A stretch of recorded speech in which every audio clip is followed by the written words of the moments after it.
kita lihat di lapangan memang kelihatan itu terjadi. Terima kasih. Terima kasih Pak Franciscus. Yang ketiga, penanya ketiga, Pak Kemal. Silakan. Terima kasih Bapak Pras. Selamat malam Pak Stoki.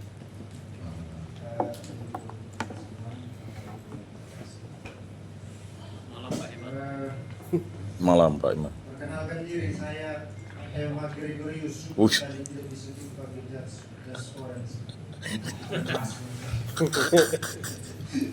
Jadi saya sebagai dosen di Sekolah Tinggi Agama Katolik Negeri Pontianak. Baik, jadi ini terkait relasi antara negara dan gereja. Setakat ini mau tidak mau juga perwakilan negara, tapi tentu supaya bisa bergerak harus ada relasi dengan gereja.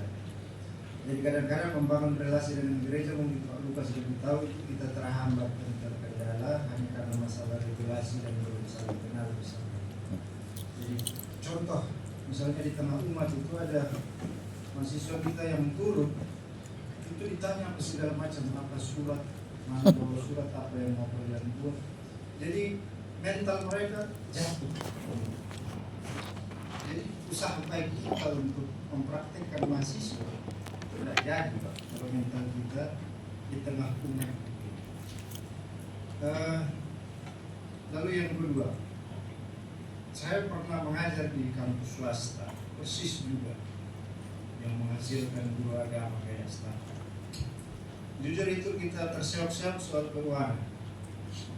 Tetapi di satu sisi gereja seperti kami tidak butuh negara. Tapi begitu ada bantuan, itu semua mau dapat. Jadi saya pikir ini kemunafikan yang harus kita hilangkan di tengah hidup bergereja dan bersedekah.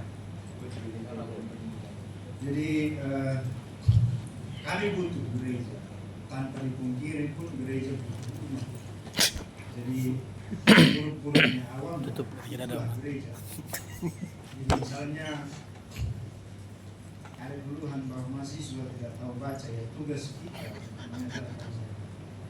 Jadi kami buka prodi baru misalnya, itu debat panjang soal nanti kerja apa. Jadi saya berbisik dalam hati, tidak saya ikut dalam dosa. Ya kita mengajar yang baik, akhirnya pasti mereka bisa bekerja. Bukan soal kita mikir apa yang harus kita siap untuk mereka bekerja di mana. Selama masih ada gereja dan negara, pasti mereka bisa bekerja. Jadi itu optimisme saya sebagai dosen. Hanya sekarang dalam membangun relasi dengan gereja, contoh penelitian. Itu misalnya kita masukkan surat di sekretariat untuk meneliti di tengah umat, itu susah dapat izin ya gereja. Kan kecil itu. Apalagi anggaran dari keuskupan. Salam. Kami dan minta itu, kami dan minta. Kena usir sekretariat. Aku pernah dimarah-marah pastor paroki. Ya, justru Gara-gara gini, tempat parkirnya itu kan kerikil itu ada kolam renang, salah parkir motor. Kau udah tahu kah? Ini katanya kerikil tuh nanti jatuh di situ. justru itu tadi saya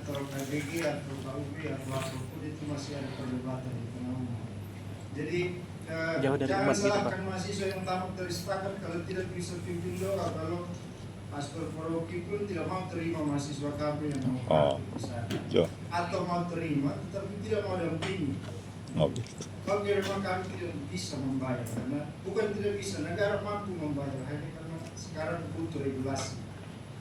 Artinya perlahan-lahan itu kita bisa anggarkan juga, begitu kan Pak Lukas, kita sudah berdebat itu di internal kampus. Jadi hanya sekarang bagaimana supaya negara dan gereja jalan bersama. Misalnya ada ketakutan bahwa kalau setakat berdiri dari universitas, kampus swasta kolaps, kami tidak punya wewenang untuk membuka banyak prodi umum, hanya 20%. Hanya 20%. Sejauh yang saat ini ada 20%. Artinya dari 20 prodi itu hanya boleh 2 prodi umum. Lalu di mana kami merebut itu lahan dari universitas? Lahan parkir. Kalau kita mau bersaing secara sehat, mari kita bekerja sama. Oh. Kami gereja 100%. Jadi ini di setakat ini warna-warni, bukan hanya dari Kalimantan, tapi dari berbagai negara.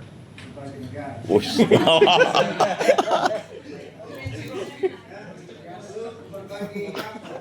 Berbagai negara karena kita datang mengenal agama dari negara-negara lain. Apa ya? Iya, berbagai negara. Karena Jadi bukan hanya Katolik, tetapi juga Islam. Jadi ada perdebatan misalnya, kok kalian bisa terima Islam? Ya, kami tunjukkan bahwa kami beda gitu. Maka Ya. kami balas tempat lain yang tidak terima orang Katolik. Jadi itu keunikan sepakat. Jadi gimana? Sekarang kita sudah terima orang luar agama lain. Lalu apakah kita sesama umat Katolik, hierarki dan umat harus saling mendukung? Apalagi dengan saat ini sudah ada SN yang berjubah. Sebentar lagi kalau mungkin ya ada suster. Tetapi ya tidak bisa kami terlalu banyak itu yang berjubah karena itu ranahnya kaum awam juga. Jadi setelah Konsili Vatikan kedua kan kaum awam itu mendapat tempat istimewa. Jadi yang ngomong teologi bukan lagi pastor, tetapi juga awam. Oh. Jadi bahkan awam lebih fasih ke depan. Jadi itu harapan kita dengan ada standar. Jadi bukan lagi soal kitab suci milik eksklusif kaum berjubah, tetapi di semua. Makin malam makanya Terima kasih Pak Eman untuk masukannya. Masius boy. Kita beri kesempatan kepada Pastor Kehi untuk memberikan tanggapan. Saya persilakan Pastor Kehi. Oke, terima kasih. Yang pertama Dari Pak Yakob dulu. Ya. Ya, terima kasih. Jadi ini seperti Dominikanes, anjingnya Tuhan. Ya. Jadi visi misi diinternalisasi. Saya rasa setiap pastores itu kita gaulnya guys. Masalahnya aku ini bukan pastor paroki gitu ya. Jadi bapak marah ke pastor paroki, pastor paroki gitu. Nah, tapi setahu saya grup DPP, WA DPP itu seluruh keuskupan itu ada, dikelola oleh sekretariat. Nah, terus ada WA khusus juga untuk sekretariat seluruh keuskupan. Jadi di Kak Mira itu semua punya. Ya, jadi kalau misalnya perlu nanti di sekretariat keuskupan WA seluruh WA grupnya DPP keseluruhan ada di sekretariat. Nah, visi misi harus diinternalisasi. Saya tidak bisa jawab karena saya bukan pastor paroki. Tapi memang setiap pastores itu selalu pasti dikeluarkan visi misi. Dan selama Bapak Uskup ini tahun ketiga, masalahnya tahun ketiga ini visi misi ini dikeluarkan. Jadi visi misi ini sudah berjalan selama 7 tahun. Nah, seperti itu. Nah, sinergisitas keuskupan. Heran dengan DPP, porsi DPP, pelengkap penderita. Jadi, karena kebetulan Pastor Mayong ada di sini, dosen hukum gereja saya. Jadi dalam kanon 515 itu bahwa reksa pastoral itu di sebuah paroki itu adalah di bawah elemen esensialnya di bawah keuskupan, di bawah seorang uskup diosesan, ya. Nah, dan di bawah keuskupan ada paroki yang reksa pastoralnya dipimpin oleh seorang pastor paroki dan ketua DPP-nya dipimpin oleh pastor paroki. Bukan kami yang ngomong, tapi hukum gereja ngomongnya. Nah, tetapi yang di bawahnya ada 5 bidang khusus, ya, 5 bidang yang dibuat. Nah, mengapa berbeda-beda? Karena kebutuhan paroki itu berbeda-beda. Paroki Siantar dan MRPD itu berbeda. Paroki MRPD dengan paroki Pemangkat itu berbeda. Misalnya, Pemangkat dan Sambas itu beda jauh sekali. Pemangkat itu hanya punya 11 stasi dan 3 lingkungan.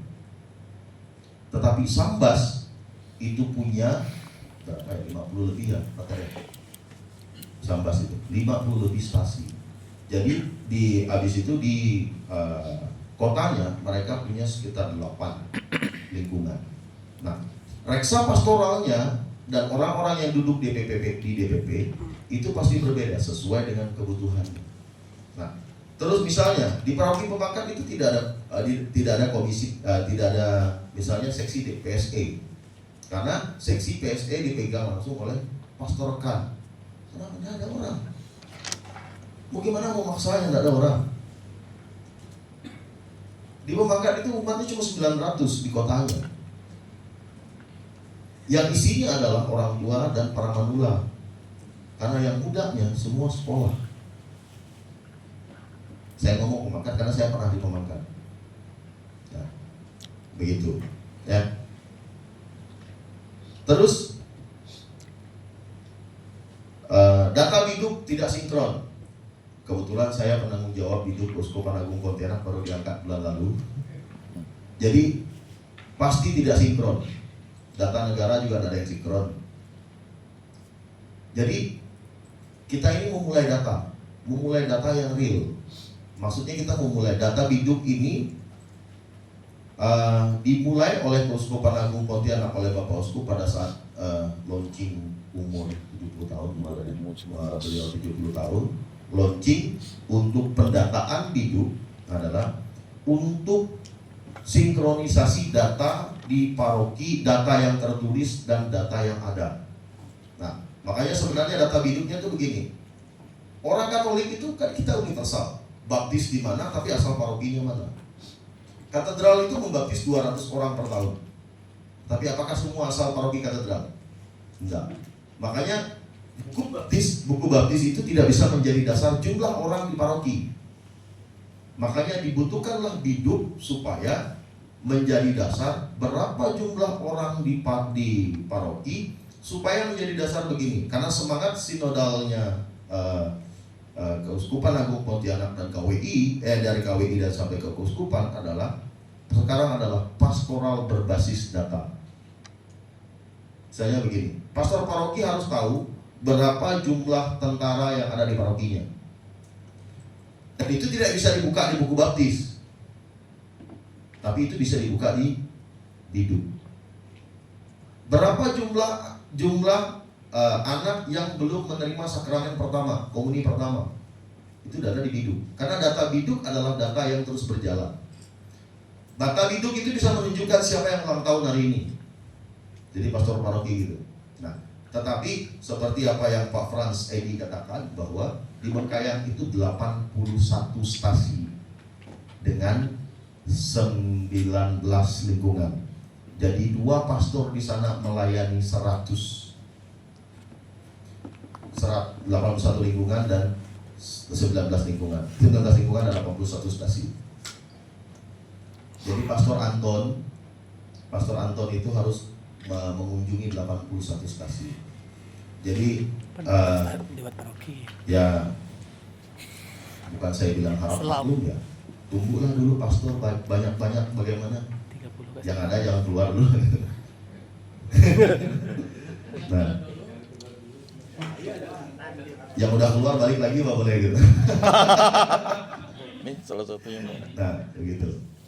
Jadi CSE betapa aku malas ngelayan umur semua pusing orang. Itu. Jadi sekarang data biduk itu masih berjalan Pak Eko. Ya. Nah, jadi sekarang itu yang mulai saya lakukan di kantor adalah digitalisasi buku baptis dan sakramen. Jadi sekarang itu kami sedang mengadakan 32 laptop untuk mendigitalisasi buku baptis. Mantap. Jadi saya sudah punya programmer di kantor. Kalau mau kunjungan boleh di lantai 4 ya. 409. Yaitu di sana ada staff saya, programmer saya di sana. Jadi dia sedang menyempurnakan program untuk digitalisasi buku baptis yang sekarang diuji cobakan di 3 paroki. Ini baru uji coba. Nah, gereja ini kan gereja kalau misalnya makanya di era digitalisasi segala apa program ini kita yang penting mulai dulu. Kita mulai. Salah pasti ada. Tapi kalau kita tidak mulai kita tidak tahu salahnya di mana. Nah, seperti itu. Nah, keuskupan yang mendukung setakat negeri, saya tahu Bapak Uskup kalau wisuda segala apa acara setakat negeri selalu hadir. Dan ini Ini juga menjadi salah satu kebanggaan bagi Keuskupan Agung Pontianak karena mempunyai setakat negeri. Ya. Jangan khawatir Bapak, Pak Uskup tidak pernah mencemooh kampus ini. Walaupun Keuskupan sendiri punya Universitas Katolik Santo Agustinus, tidak pernah menganggap bahwa ini saingan. Pak Frans, Pak Hema tadi kan? Oh, ada Pak Hema. Jangan khawatir. Pak Rektor mana? Pak Krisanto. Jadi 2 bulan lalu Universitas Katolik Santo Agustinus dan Setakat Negeri Pontianak sudah menandatangani MOU untuk penelitian bersama. Mantap. Betul ya Pak ya? Apakah sudah dikasih tahu ke semua? Nah, kita sudah. Dan jangan khawatir, Pak Hema jangan khawatir, biayanya dari Keuskupan, dari Universitas Katolik Santo Agustinus. Tidak minta biaya dari Setakat. Oh, wis. Tanda tangan. Benar ya? Betul ya Pak Emang? Kami sudah menyiapkan dana 50 juta untuk penelitian bersama. Aduh. Kalau dibilang gereja pelit, mungkin kalian tidak pernah minta. Wis. Dan sekarang kan regulasi juga ada, regulasi semua sudah ada. Oke. Nah itu untuk Pak Yakob. Dan saya menjawab Pak Frans Edi. Pak Frans, terima kasih pengalaman di tengah umat dan pelayanan pastor dulu luar biasa. Saya tahu Pengkayang bersama Landa. Landa wilayah yang cukup luas, satu dekanat sendiri, satu kabupaten, satu dekanat sendiri. Jadi ada paroki yang sangat luas sekali, ada paroki yang sangat kecil sekali. Nah, jadi itu sangat unik sekali di sana. Dan benar, pelayanan kita masih banyak kurang. Ya, baik Kapusin, Projo, OSN yang ada di Landak, terus ada yang tadi CST juga ada, ditanya tidak ketahuan. MSC, Tanya. di kalangan ada OSJ. Kami ini udah S2 mau dipakai Jadi Keuskupan apa sinergis gitu. kita antara Ordo ini gamis malah. Dalam sawit, Cok. sangat luar biasa. Dan juga ya Dimas Katolik juga banyak membantu. Kami ini kan Katolik. Ya walaupun ada di Udah protes, Bapak berpendidikan. Uskup, Gereja kan gini. jangan marah lah. Gereja kan universitas. Tapi Bapak Uskup kan protes karena dia sayang. Pak. Tipu. Karena ada gereja yang dibangun tak sesuai gitu. S2 nih Nah. bisa enggak diakomodir? Makanya Bapak Uskup selalu bilang, kalau pemerintah kasih sama saya, biar saya yang Saya bangun. ini kan S2. Nah, kadang-kadang Apakah kami boleh enggak jadi bukan dosen bukan Hippo? pemerintahnya, tapi kadang-kadang yang bangunnya yang masalah. Lamar lah sama. Ya, kontraktornya Ngomong ke itu dia. yang bermasalah. Ya. Nah, Kan terus punya itu pastor. itu. arah dari Keuskupan tentang pendidikan, tentang pastoral Dia kan sekretarisnya. dan pendidikan. Sebenarnya di Keuskupan Agung Pontianak sendiri untuk pendidikan kita sedang berbenah juga. Nggak ada hati Jadi pokoknya dari ke sana. Nggak ada minat. yayasan apa? Saya lupa untuk menangani pendidikan. Kawan aku situ. Yayasan itu lupa. MM situ ngajar situ satu. Nah, SMM. apa namanya lupa. Jadi sekarang juga yang di bawah Yayasan Jarokop itu sekolah-sekolahnya sekarang itu sudah mulai dikembangkan. Misalnya pertukangan di Singaraya itu akan diserahkan kepada Don Bosco karena mereka juga ahli di bidang situ dan mereka akan membuka prodi baru dan sebagainya. Nah, jadi kemarin di Nyarongkop Bapak Uskup sudah memisahkan antara seminari dan asrama dan sudah dibangun asrama Santo Petrus untuk yang tidak menjadi pastor. Santo Paulus. Nah, tapi seminari Santo Petrus itu adalah mereka yang mau jadi pastor. Dipisahkan sekarang. Kalau dulu kan semua dicampur. Kalau sekarang Bapak sudah mulai pembenahan, dia dipisahkan sendiri. Terus juga asrama-asrama putri, asrama SMP segala apa sudah mulai pembenahan semua di sana. Itu arah dasar pendidikan pastoral kita ke arah pembenahan, Pak. Jadi, nah tapi kalau misalnya arah pastoral kita sebenarnya pastoral berbasis digital. Jadi sekarang itu misalnya Bapak bilang saya nggak punya TikTok, punya Facebook saja segala apa, tetapi pastoral digital itu sangat efektif. Akun YouTube saya itu yang mendengarkan dan menanyakan bagaimana cara menjadi Katolik itu sudah beberapa orang. Saya tidak bisa bilang 10 sampai lebih segala apa. Tapi ada satu Surabaya dua orang di Surabaya sudah dibaptis, di Pangkal Pinang itu sudah dibaptis, di Batam sudah dibaptis, di Jakarta juga sudah dibaptis. Belajar online waktu kami membuat katekumen online. Jadi di luar kami kirim surat rekomendasinya dari katedral ke sana, dan paroki mau membaptis, mereka sudah ada. Nah, itu pentingnya era digital juga, karena mereka tidak bisa mengakses gereja jauh sekali, karena dia di pulau yang ada hanya internet, tapi dia mau jadi Katolik. Di Sidoarjo satu, dia bilang saya tidak bisa pergi katekumen ke gereja karena kampungnya kampung Muslim. Nah, dia belajarnya dari YouTube dan saya berikan rekomendasi. Habis itu paroki Sidoarjo membaptisnya. Seperti itu. Nah, terus yang ketiga Pak Hema, praktek mahasiswa dipersulit oleh paroki Gelapa untuk oleh umat ya. Nah, sebegini, saya mengundang Setakat Negeri Pontianak untuk pergi ke Pastores. Oh, Pak Emal. Yang itu pertemuan seluruh pastor paroki Keuskupan Agung Pontianak. Berbicaralah depan, nanti berkoordinasi dengan Pastor Barces untuk pertemuan di sana, supaya ada sinkron antara Setakat Negeri dan semua pastor paroki. Jadi kalau kita berdebat di sini tidak akan ada habisnya, tapi dia langsung datang ke pusatnya. Oh, mantap. Kami undang ke sana, jadi mungkin nanti bisa diomongkan dalam Valia. Jadi bisa di sana. Nah, dan seperti yang sudah bilang, bersaing secara sehat tadi segala apa. Tadi di luar kami juga sudah ngomongkan bagaimana antara Setakat dan Universitas Katolik Santo Agustinus tidak pernah bersaing gitu. Yeah. Kita sinergi sama-sama memajukan ini, karena kampus Katolik itu kita antara WD, Setakat, Negeri, habis itu punya Bu Yuli segala macam. Poltek. Tonggak Ekuator yang itu WD yang punya teman-teman kapusi, dan juga di Bandol. Nah, Steam. jadi Bapak Uskup itu selalu apa ya, wisuda WD datang, wisuda ini datang, segala macam. Tidak ada Bapak Uskup itu mempunyai anak tiri, anak ini. Malah kami yang tinggal Ngabang itu kemarin Bapak Uskup tidak datang. Ah, bayangkan lah, dibilang kalian anak tiri kan? Nah, kampus utama 1 Agustinus Hippo, Bapak Uskup tidak datang kemarin karena dia pergi 75 tahun OSA. Jadi kami juga tidak pernah merasa bahwa ya karena memang jadwalnya begitu loh ya. Nah, antara umat, nah inilah perlu, karena ujung tombaknya adalah pastor paroki, jadi nanti mungkin bisa diatur Setakat ini bisa datang ke pastor. Terus awam bisa lebih pintar teologi daripada pastor.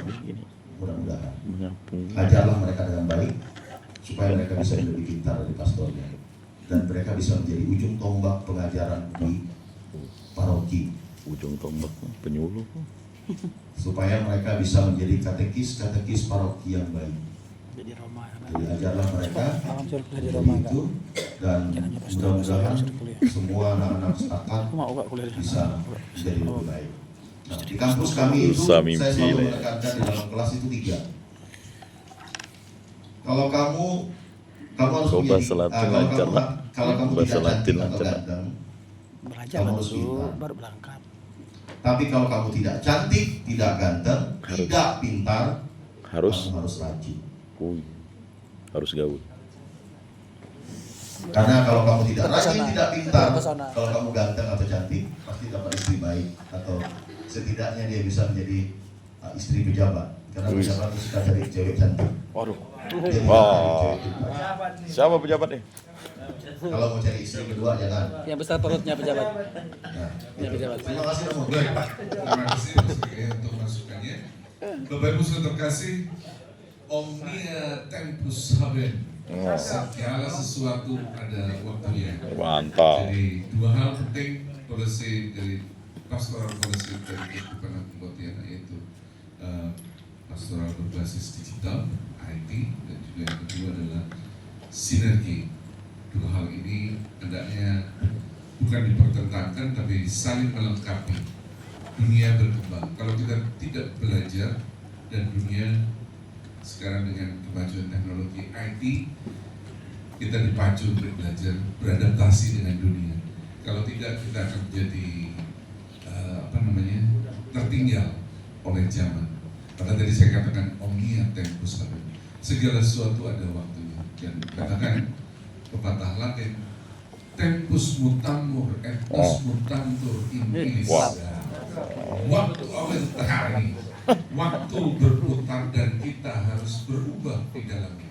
Akhir kata, terima kasih untuk masukan dari Pastor Kei. Terima kasih Bapak Ibu telah memberikan perhatian dan saya kembalikan kepada Pak Wawan. Terima kasih. Kita beri aplaus untuk Pastor Kei. Terima kasih.